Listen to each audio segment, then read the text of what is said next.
Fokuslah dalam bekerja, atau akan seperti ini hasilnya. Mungkin kata inilah kata-kata yang tepat untuk menceritakan film ini. Sebuah film luar biasa yang diambil dari kejadian nyata karya Tony Scott, yang dimainkan dengan sangat apik oleh aktor-aktor kawakan dengan segudang film-film luar biasa, yaitu Denzel Washington, si ganteng Chris Pine, dan ini favorit gue, yaitu Ethan Suplee. Daripada muter-muter nanti malah pusing, yuk kita mulai aja. Will yang diperankan oleh Chris Pine baru saja bangun dari tidurnya. Itu adalah hari pertamanya bekerja di perkereta-apian. Ia ditugaskan untuk menjadi asisten atau kondektur dari seorang masinis berpengalaman, Frank Barnes, yang diperankan oleh Denzel Washington, yang akan segera pensiun atau kira-kira training gitulah guys.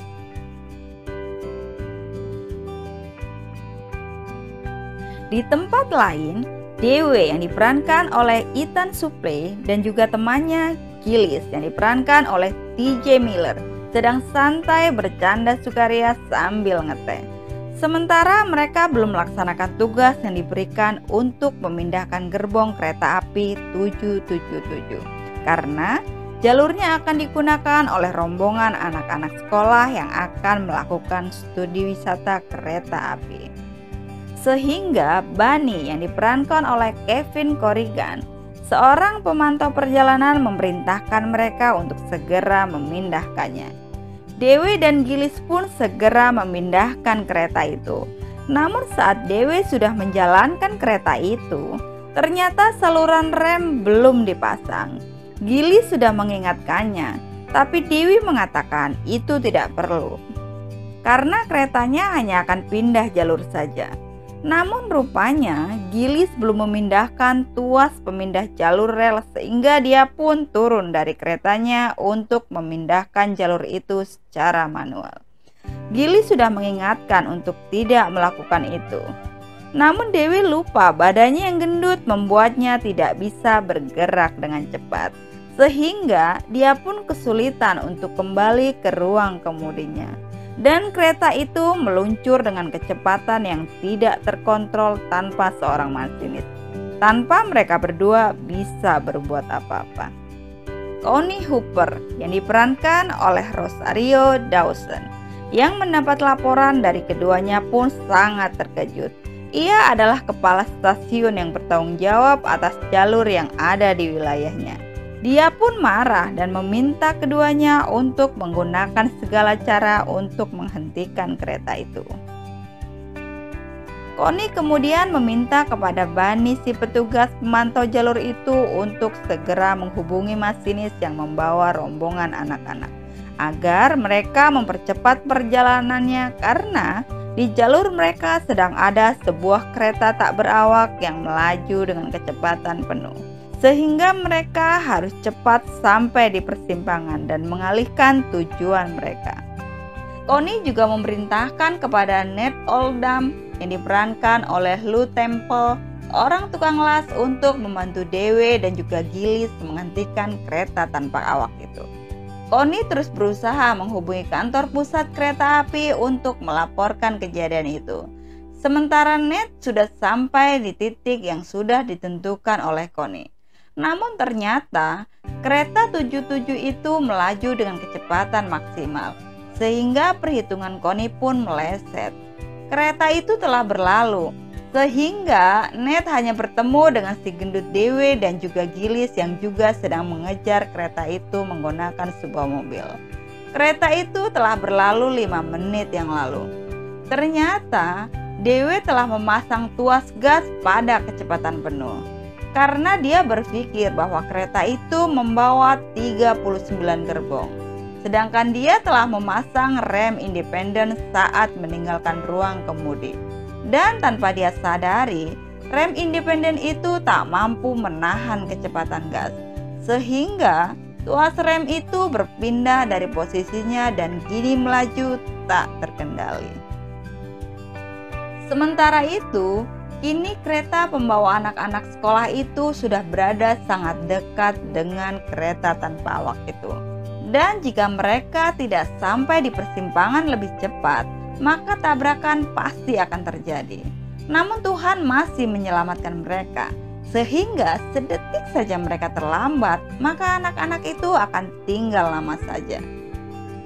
Di sisi lain, Frank dan Will sudah sampai di titik di mana mereka harus mengambil gerbong-gerbong itu untuk dipindahkan. Will sudah menyambungkan lokomotif itu dengan gerbong-gerbongnya. Namun tiba-tiba ia mendapat telepon dari pengacaranya yang mengabarkan tentang proses perceraiannya, di mana dia bisa saja ditahan pada proses itu. Will yang tidak berpikir jernih lupa bahwa dia hanya diperintahkan untuk membawa 20 gerbong. Dia belum memutuskan rangkaian gerbong yang berjumlah 25. Sehingga Frank pun memarahinya. Tapi Will tak terima. Ia mengatakan ia lupa karena Frank terlalu tergesa-gesa dan marah-marah, sehingga membuat ia tidak berpikir jernih. Dan mereka pun bertengkar di perjalanan itu. Sementara itu, Dewi dan temannya sudah hampir berada di ujung jalur rel ganda atau rel cadangan. Dan mereka hampir saja berhasil untuk lompat ke ruang kemudi kereta itu. Tapi ternyata kereta itu terlalu cepat hingga usaha mereka pun sia-sia.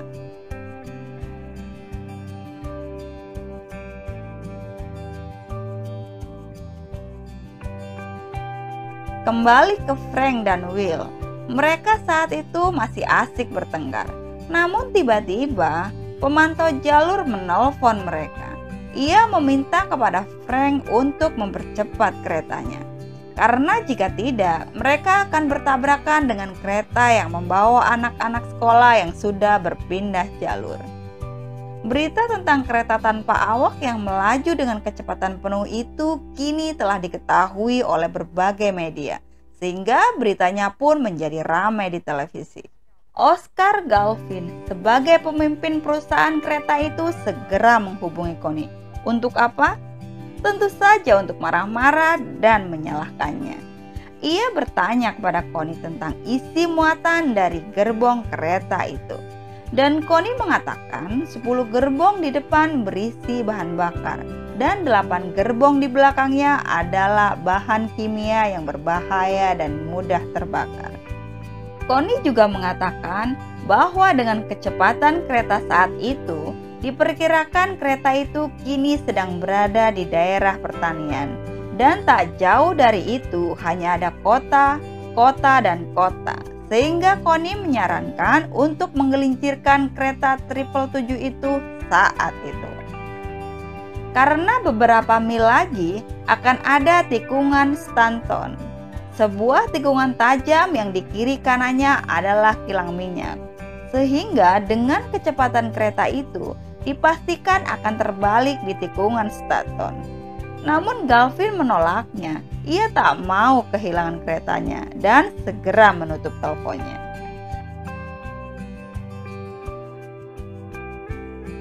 Sementara Frank dan Will masih terus bertengkar karena pemantau jalur kereta meminta mereka untuk lebih cepat lagi. Frank mengatakan kepada pemantau itu bahwa mereka tidak mungkin bisa menghindari tabrakan itu karena mereka membawa gerbong terlalu banyak, dan hal itulah yang membuat Will tersinggung. Will bahkan hampir saja membuat mereka tabrakan. Ia akan menghentikan keretanya dan turun, tapi untunglah pengalaman Frank menyelamatkan mereka. Kereta yang mereka tumpangi lagi-lagi hanya terpaut hitungan detik untuk bertabrakan dengan anak-anak sekolah itu. Galvin kemudian memerintahkan untuk menghentikan kereta itu dengan cara mendorongnya dari depan dengan menggunakan sebuah lokomotif. Sementara seorang tentara dengan helikopter akan turun di atas kereta itu untuk mencoba masuk ke ruangan kemudi. Connie yang mendengar itu tak percaya dengan apa yang dilakukan oleh Galvin. Dan benar saja, usaha itu sia-sia. Kereta itu terlalu cepat sehingga mengakibatkan tentara itu terjepit sambungan kereta. Dan juga seorang masinis senior tewas akibat lokomotifnya terbalik.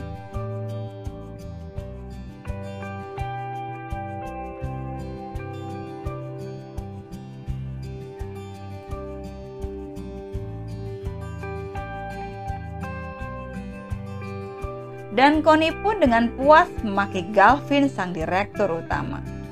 Kini, Frank dan Will yang baru saja terhindar dari tabrakan dengan kereta penumpang menghubungi stasiun tempat Connie bertugas.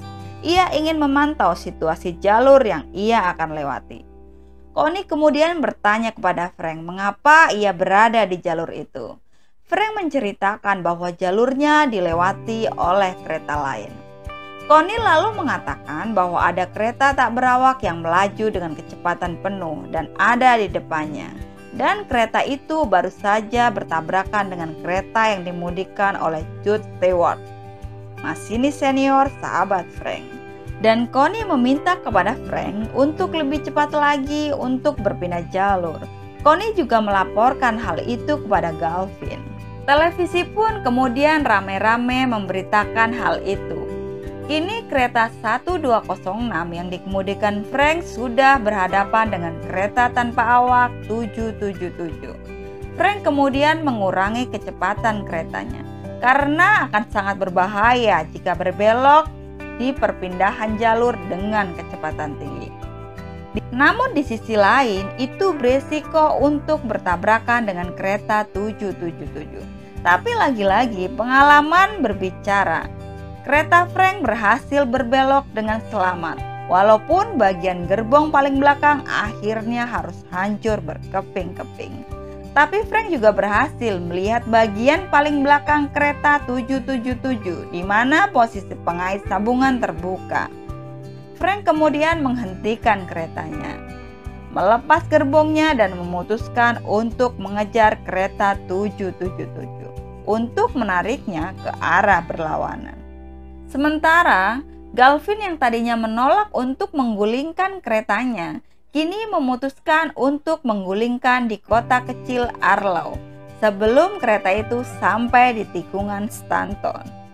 Frank dengan pengalamannya kemudian mengatakan bahwa penggulingan itu tidak akan berhasil karena kereta melaju terlalu cepat. Tapi Galvin tak setuju dengan pendapat Frank.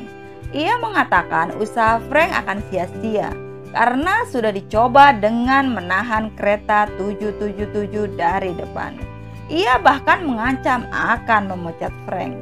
Tapi Frank bergeming. Ia yakin dengan teorinya bahwa penggulingan itu akan gagal. Lagi pula, ia sudah dipensiunkan dini beberapa waktu lalu dengan pesangon yang hanya dibayar separuh. Begitu juga dengan Will. Ia mendukung sepenuhnya rencana Frank. Mereka yang tadinya bertengkar kini tersenyum kembali dan saling mendukung.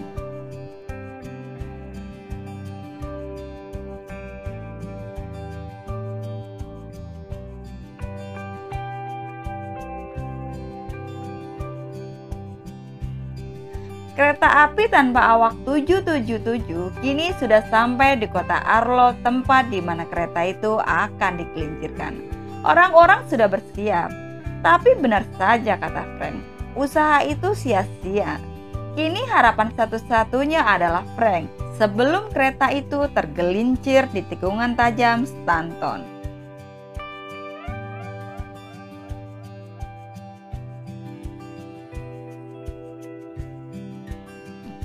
Frank yang terus mengejar kereta itu akhirnya berhasil menyusulnya. Sekuat tenaga, dengan dibantu Will, ia berusaha menyambungkan keretanya ke kereta 777. Suasana yang sangat menegangkan itu diliput oleh TV melalui helikopter dan menjadi berita penting. Istri Will yang sebentar lagi akan diceraikannya juga memantau berita itu. Ia menangis sedih sekaligus bangga kepada suaminya. Bagaimanapun ia adalah bapak dari anaknya dan masih ada cinta di hatinya. Namun ternyata untuk menyambungkannya ternyata tak semudah yang dipikirkannya. Apalagi saat terjadi benturan. Muatan di gerbong paling belakang kereta 777 berhamburan, membuat Will yang membantu Frank untuk mengaitkan pengunci sambungan kesulitan. Kakinya juga terluka akibat terjepit sambungan saat kereta berbenturan.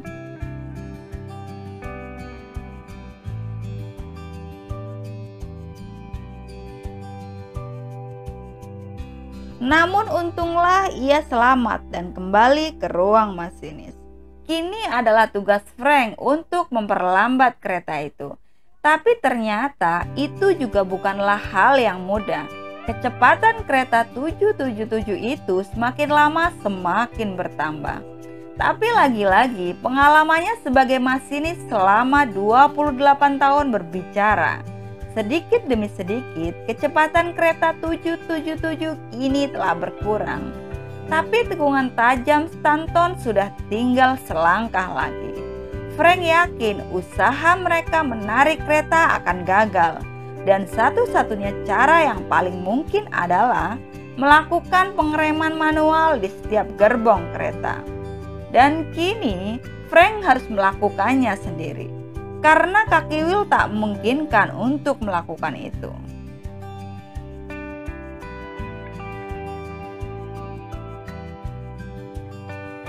Dari satu gerbong ke gerbong lainnya, Frank berloncatan melakukan pengereman secara manual. Sementara Will mencoba menghandle dari dalam ruang kemudi.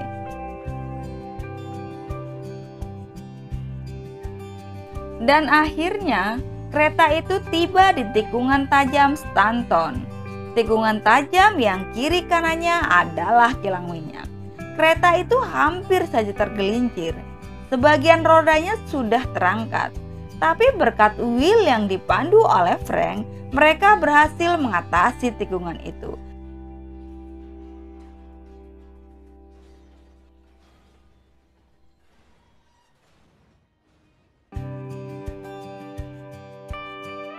Dan semua orang pun bernafas lega. Sekarang giliran Frank lagi untuk menuju ke ruang kemudi. Tetapi ternyata di gerbong paling depan terdapat pembatas yang sangat tinggi, sehingga membuatnya tidak mungkin untuk melompat. Untunglah Ned yang dikawal oleh polisi telah berhasil mengejar kereta itu. Ia meminta Will yang berada di ruang kemudi belakang untuk melompat ke mobilnya.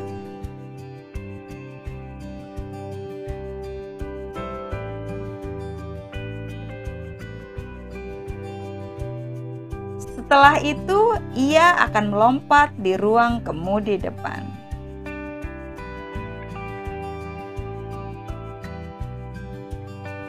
Will yang telah berhasil melompat ke ruang kemudi kereta 777 kini telah berhasil menghentikan kereta itu.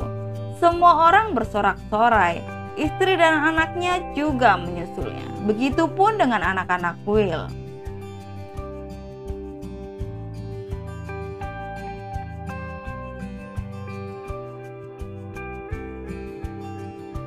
Usaha mereka yang heroik dan menegangkan mendapatkan penghargaan. Frank dipromosikan dan kini sudah pensiun. Uang pensiunnya juga dibayar penuh. Will melanjutkan pernikahannya dan kini anaknya sudah 2. Connie dipromosikan menjadi wakil direktur perusahaan. Dan Dewi kini bekerja di rumah makan alias di warteg. Dan film pun usai. Oke guys, itu tadi alur cerita dari film yang berjudul Unstoppable. Semoga teman-teman terhibur ya. Jika teman-teman suka dengan film-film yang ada di channel ini, aku minta bantuannya untuk subscribe. Sampai ketemu di video aku selanjutnya. Dadah!